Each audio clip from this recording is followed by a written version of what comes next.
Hi everyone, it's Adam from Royal Holloway Sport Centre, and I have made a presentation to go over all the benefits of physical activity on your mental well-being and your physical health. So, with no further ado, I'll get right into it. So, the agenda: there are risks of inactivity, trends in obesity and movement, mental health, and sedentary lifestyles. What the benefits are of cardio and strength training, and what exactly are these? How can we get active, more active on campus? Exercise ideas, and a bit of a summary, and a chance for any questions as well that you can email me those in. Okay, let's go. Physical health impact. So this is if you are not active. This is the impact of not being active. So the weight gain and obesity, lower bone density. So your bones are not as strong, reduce mobility and flexibility. So in your joints, so you're not as flexible, so more prone to injury. You get more muscle weakness and poor posture because your muscles are not holding your posture up. And you get a weakened immune system because the body is not able to transport those essential goods all around the body as effectively as it would if you were active. Mental health impact: you have a bit of an increased risk of depression, reduced self-esteem and motivation. So this is all what we know. Higher anxiety levels, and you get some sleep disturbances as well. So not good. Studies. So I've got a lot of studies in here. Walking more than 7,000 steps a day was linked to a 31% lower likelihood of being diagnosed with depression, which is always good.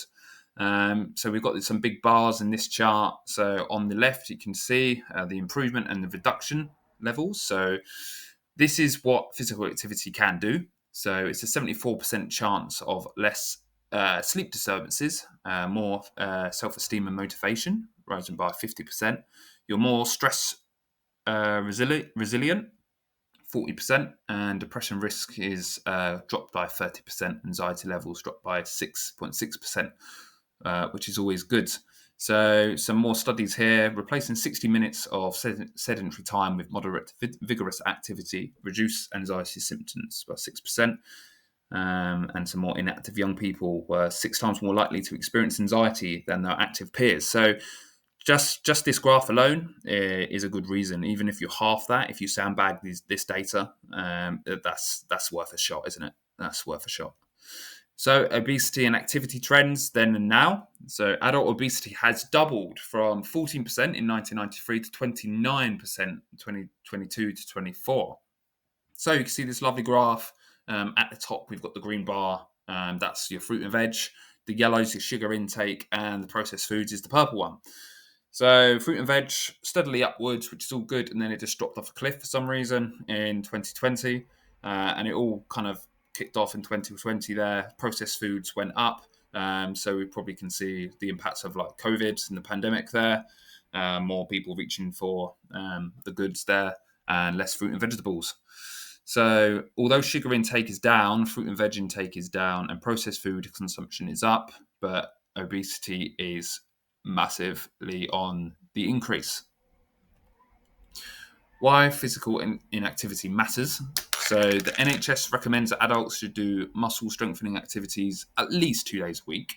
2 to 3 times a week would be really good, and then all the other bits and bobs around that as well, such as walking and just being more active. Only 36% of men and 29% of women aged 16 plus meet this guideline. 1 in 3 adults have done no vigorous exercise in the past year. That's pretty massive. That's just no sport, no kind of testing your body a little bit. It's very sedentary. So the main barriers are lack of motivation. So it's kind of like a self-fulfilling prophecy with a lot of the cases here. The more sedentary you are, the less motivated you are, the poorer sleep you have, and then the more chances of negative emotions that you will feel. So, and then the confusion about how and what to do. So here we are trying to break down that confusion.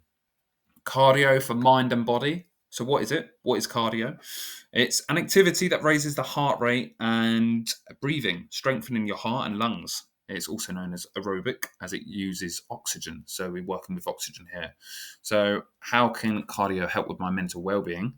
So some studies here. Aerobic exercise had a large antidepressant effect, and just 20 minutes of moderate intensity cardio decreased anxiety scores immediately.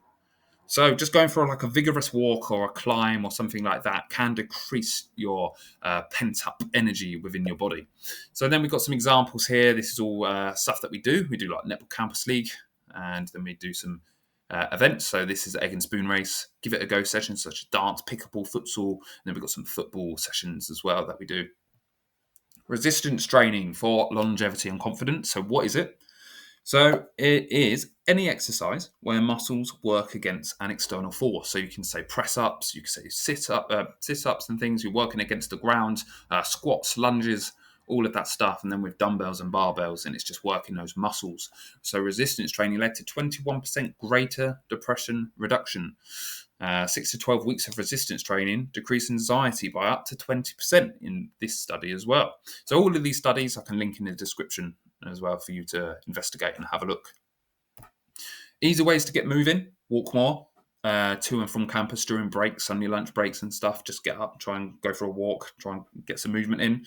Trying something new as well. We offer a lot of different classes, sessions, sports sessions, recreational activities. What's available to you? Give it a go sessions that we have like every Monday, between 5 and 7. They're all free. Also, sport on a square. Throw loads of sport onto the Founders Square, and then we go up there and we can try out loads of different activities. Gym membership options. We've got an array of different options for you. Learn to courses. So do like a learn to lift. That's just going to be going out. Please look at the Royal Holloway Sport app for that. That's where we go over all the basics of weightlifting. Campus sports leagues and other sports that we do that you can get involved with, and we also have like some personal training support if that is of interest to you. Exercise ideas for everyone. So we've got bodyweight exercises, squats, lunges, all the things that I just previously mentioned, dumbbell band workouts, and then progressions from there. Start with just some body weight, going for a walk, go and do some kind of quarter press ups, half press ups, that's press ups like on your knees, and some dips with a chair and things like that. Then just progress, get some dumbbells and start throwing those around a little bit. Then barbell in the same ballpark there. And then just progress with the reps, progress with the weights, and off you go. Cardio, walking, jogging, running, and we can do the same with like the bike or the rower or the ski erg, or whatever floats your boat, really. Summary: inactivity impacts physical, mental health. So if we're not active, there's pent up within our bodies, so that's not good. Obesity is rising as movement declines. So you eat more, you put on more weight, less exercise you do. Small changes like walking more matter. So getting more activity through the day, just going for your walk to the shops instead of in the car. Cardio and resistance training both benefit mental well-being. Plenty of support. Please reach out to me or to the sports centre, any of my colleagues, and then we'll be able to offer any guidance support that you may need as well. So just start. Progress is what matters. That will come later. Okay, and so we've got the active email. So if you want to get more active, just give me a shout. And then I hope you enjoyed the video, and I hope you have a lovely day. Goodbye.